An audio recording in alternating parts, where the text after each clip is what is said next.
What's up, everyone? Welcome back to another review, and this time we're taking a look at The Monkey, written and directed by Oz Perkins, adapted from the Stephen King short story of the same name. The film is about a toy monkey that, whenever it gets wound up, some strange things start to happen, and let's just say, an assortment of people die in very, very just random, bizarre ways. So, yeah, that is basically the overall story of The Monkey. Let's talk about it. So overall, I thought that The Monkey was actually a very, very solid movie. I think this movie is a lot of fun. This movie has got a lot of darkly comedic elements, and that is something that I am a very, very big fan of.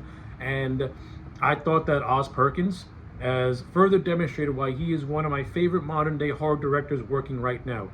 I already liked his work with Longlegs, and with The Monkey, I think is a solid follow up. I think is a very, very solid follow up, and pretty much shows that that Stephen King material in his hands, he can do it pretty good. And I thought that The Monkey was a very, very solid flick. Now, the movie is not all the way perfect. It does, it does have some, some flaws here and there. But as an overall experience, I think that this movie was good enough where you can watch it and be thoroughly enjoyed by it. It's not long. It's only 90 minutes, but it's a fun, brisky 90 minutes that never slows down. It's interesting, it's engaging, it can be funny in a lot of areas, it can be creepy and suspenseful also in some areas, but it's really backed by a very, very strong cast that is led by Theo James, who plays these two identical twin brothers, Hal and Bill. He absolutely owns this movie because he basically has to play two characters with two distinct personalities, and that is not an easy feat to pull off. And I thought that James absolutely killed it. He aced it. Like, he makes Hal into, he literally portrays Hal as the younger of the two twins. He plays him as weak, kind of sort of wimpy, but also neurotic but someone who doesn't really stand up or defend himself that often. And he plays Bill as like the world's biggest piece of shit brother who just bullies his younger sibling at any chance he gets. And it gets worse as they both get older. Hal has a son that he is very, very emotionally distant from due to a very, very complicated and checkered past, while Bill, on the other hand, more or less becomes obsessed with the toy monkey to the point where he winds the monkey, hoping that it will kill his brother because he blames Hal for the death of their mother. So basically, Hal had wound the monkey up. So Hal got bullied very, very badly by his brother to the point where he got humiliated in school. He winds up the monkey, wishing for it to kill his brother, but it ends up killing their mother instead. And pretty much since then, Bill has had it out for his younger brother Hal. Yeah, in terms of, like I said, Theo James, the way he plays both brothers, I like it a lot. I like the relationship that Hal has with his son. I like how it's distant. But over the course of the movie, it grows and sort of blossoms to the point where the son actually gets to learn more about his father and his father's past, since he knows basically nothing about him. I like how Bill is presented as the one who owns the monkey and has gotten so crazy with rounding up the monkey that it's almost become like something that he's become obsessed with. Like, he needs to turn the key just so that way he feels it makes him feel safe. Like, it's become an obsession for him, and I like how Theo James is able to convey that on screen. It's a very, very good performance, and of course it's very great, and of course it's fantastic directing by Oz Perkins, who knows how to let his actors breathe. He knows how to let them let loose and also restrain them at the same time. And again, I can't stress enough, he did that expertly with Theo James. In terms of the supporting cast in this movie, you got a solid cast. You have Elijah Wood, who makes an appearance in this movie. He plays an expert therapist who is married to Theo James's ex-wife, who is married to Hal's ex-wife, and they're in the process of wanting to adopt. He's in the process of wanting to adopt Hal's son Petey, since Hal is unfit to be a father, so to speak. Like, Elijah Wood doesn't have a whole lot of scenes in this movie, but it's fun to see him nonetheless. You have Tatiana Maslany. And while I did not like her performance as She-Hulk, I like her in this movie. This movie proves that Maslany is very, very talented as an actress, and with the right creative direction, she can turn in a good performance. And I like her as the mom. I like the interactions she has with both Hal and Bill when they're younger. She comes across as very, very likable, maybe a little kooky in some areas, but you can tell that she's a loving mom. And when she dies, you kind of feel sorry for the boys because you can tell that they had a very close relationship, especially after their dad, who was played by Adam Scott, more or less disappears and is never really, and we never see him again. The movie kind of keeps it ambiguous as to what happened to Adam Scott's character after the opening prologue. Like, we see him in the beginning where he's trying to get rid of the monkey at this thrift shop, but once I think the owner winds the key and then the drumstick falls down and the owner dies. And the last image we see is Adam Scott using a flamethrower trying to burn the motherfucker to the ground, but we never see him again. Like, the movie never really gives a clear answer as to what happened to the Adam Scott character. Maybe that's done on purpose with the intent of a sequel where he can return. I don't know. But it's kept ambiguous, and I wasn't a real fan of that because what happened to the dad? Is he alive? Is he dead?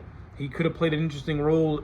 He could have played a sort of interesting role in the third act where Hal could have found him, and then they could have worked together along with Petey to try and convince Bill to get off that dark path he's on. But the dad just sort of disappears, and he's more or less portrayed as a deadbeat. And I give the movie credit for having another character by the name of Ricky, played by Rowan Campbell, also having a deadbeat dad. Like, it tried to parallel that both the brothers and Ricky have deadbeat dads, but it doesn't do a whole hell of a lot to really try and like connect those relationships in terms of the characters. Like, the character of Ricky is more or less some dude that Bill hires to get the monkey out of his aunt's house. That's basically it. Like, Ricky doesn't have much of a character.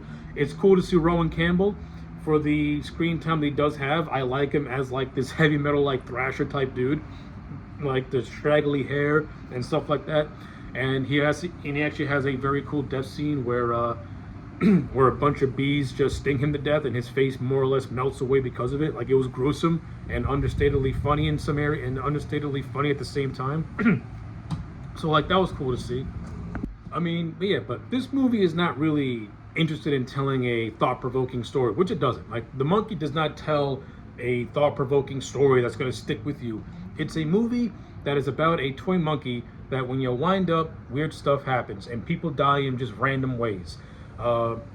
You have when the boys when the brothers are kids, they're being taken to like a Benihana kind of hibachi place where the babysitter accidentally gets decapitated by the cook, which leads to an actual very funny scene where where they're at the funeral and you have this young priest who is clearly out of his game and just saying and having a hard time trying to say some words. Like, it's fucking hilarious.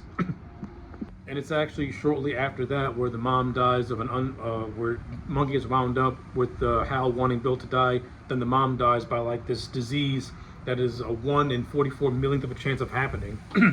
She randomly dies, where the boys then get adopted by their uncle and his wife. The uncle, by the way, is played by Oz Perkins in a nice cameo, and props to make himself look like a drunk Elvis. That shit was hilarious. But what I like about the mom dying is how it changes Bill. Like, again, up until the mom dies, Bill's presented as like this piece of shit kid. But once his mom dies, he's the one who breaks the hardest. Like, Bill breaks. He don't just break, he breaks to the point where he almost becomes a recluse in a way. Like, he went from being like this arrogant little jerk to being very like reclusive, almost reclusive, and like just broken by what happened. Like it's almost as if his mind breaks and his reality breaks. It's actually cool because you think that it was going to be Hal who breaks since he was like the weaker one, but it's actually Bill who breaks.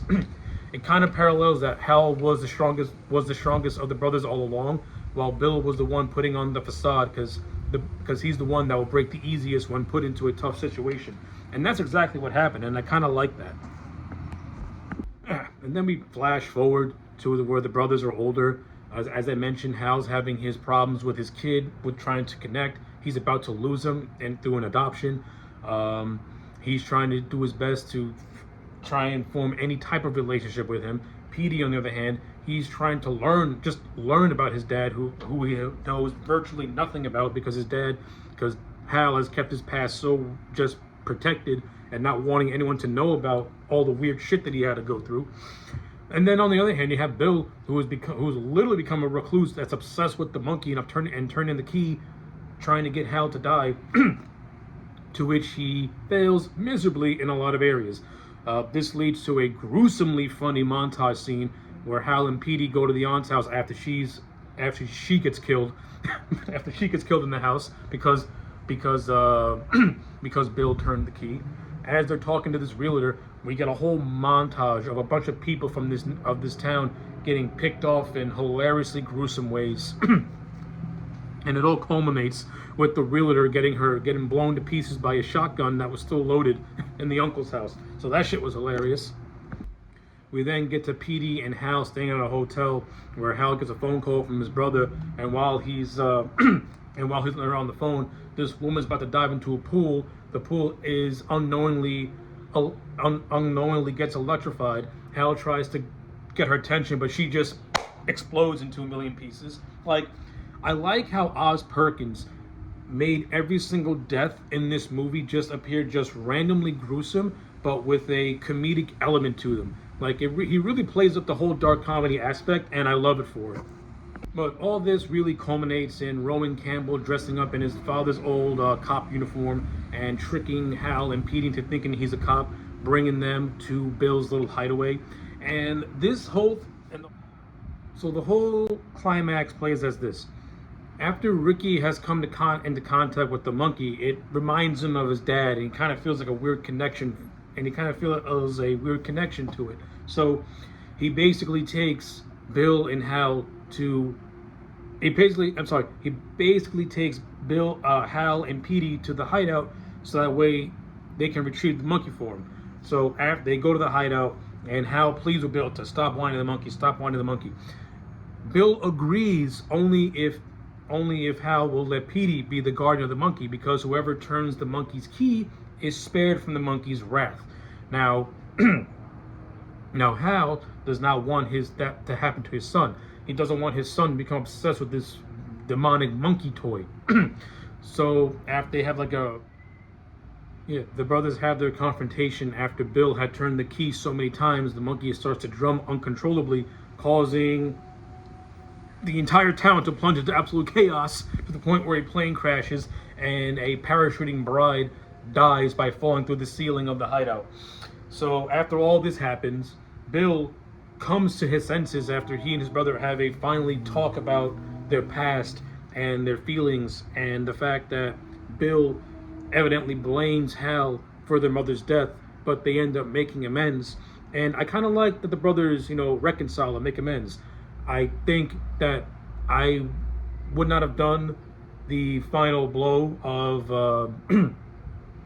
the monkey killing Bill. That's just me. I kind of like the idea of the brothers kind of acting like brothers again. I don't like that Bill evidently gets killed off. I think Bill should have survived after getting his reconciliation with Hal, and then maybe Petey, Bill, and Hal could form their own little family unit together. Still dysfunctional. The brothers could still be at odds with each other, but it wouldn't be as chaotic as it was throughout the course of the movie. Now, you could say that's more of a sappy ending, and yeah, whatever. But even though I don't like that Bill was killed off, I do like the irony of his death being killed by his mother's bowling ball, and it's actually a nice callback to a flashback scene where Hal imagines killing his brother with that bowling ball. So I like how Oz Perkins paid that off later at the end. So even though I don't like the character of Bill dying, I do like the dark comedic element of his brother dying by his mother's bowling ball. I thought that shit was a nice touch. Yeah, the movie basically ends with Hal and Petey driving in this chaotic town that is mostly just in chaos. They see the Pale Rider, and then the movie just ends. And that's the monkey, and that's really the monkey as a whole. So yeah, The movie is not perfect. It does have some, it does have flaws here and there with the story and certain things that I personally didn't care for. But as an overall movie, hey, listen, it's based off a Stephen King short story. So Stephen King, you can say what you want. The man is a talented writer. You got Oz Perkins, who is really becoming one of the better horror directors of the modern age. And the movie was also produced by James Wan. And you can tell that this movie takes a lot of influence from James Wan's horror films. but at the same time, you also get those Oz Perkins touches with the dark humor and stuff like that. And so when you put all these three together, you get a solid 8 out of 10 movie. And to me, that's what The Monkey is, a 8 out of 10 movie. It's a really, really good movie. I know some people could criticize it that the monkey's origins was never fully explained, like where did it come from? I mean, yeah, to an extent, I understand those complaints. I myself would have liked to get maybe a little bit of history on the monkey, but at the same time, I think keeping its origins ambiguous actually makes it much more creepier. That's just me personally. But yeah, those are my thoughts on the monkey. Let me know yours in the comment sections down below. Like the video and subscribe, and I'll check you back next time for more.